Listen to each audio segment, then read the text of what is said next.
What's up, guys? I went to a psychologist last Thursday, and I'll give an update about what they said in a video next week. Now, time for part 2 about the experiences I've had with panic attacks. So the next day after my panic attack I had on my birthday, I woke up after some really bizarre dreams. Every time I fell asleep I felt like I was seeing images of demons. I decided to switch off my full vegetarian diet because I felt like I might have had an iron deficiency.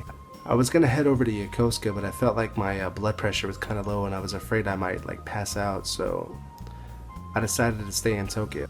But then I did a little research on panic attacks and I started to feel really good, so I headed over to Shibuya to have some deep fried pickles at Hooters.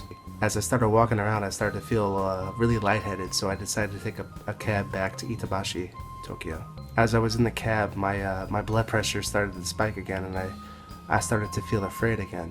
My tongue started to go numb and I was afraid that maybe my heart was too weak from the night before and maybe I was about to have a heart attack.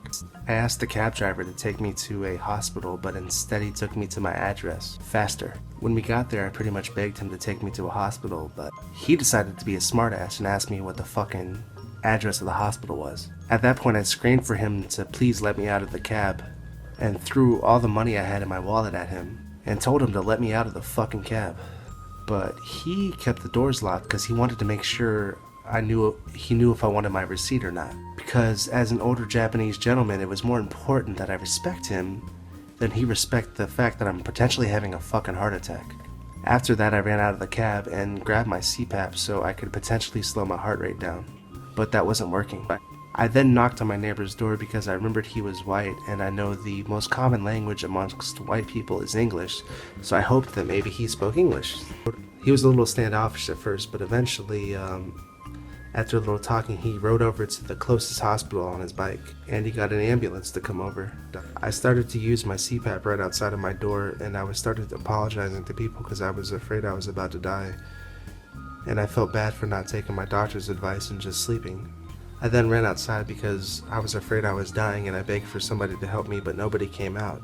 Then for the next hour I was asked 100 questions in the ambulance asking what my symptoms were, even though I just kept telling them my heart hurt and I felt like I was about to die. In retrospect they weren't that concerned because my heart rate was normal, but at the time I thought the lights were about to go out.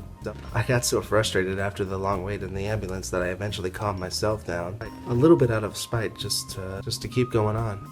Once we got to the hospital I kept telling them I have sleep apnea and make sure I don't start choking because I could die, so they ran a gamut of tests on me to determine the cause of my apparent heart attack, and once they put me on drugs and I calmed down, I waited peacefully only to have all of my tests come up negative, and the determination that all my problems were apparently caused by anxiety. And it's amazing the control that your mind has over your body. So as always, if you like my music, buy it. If you like my video, subscribe. And if you hate me, tell everybody. Out. Yeah!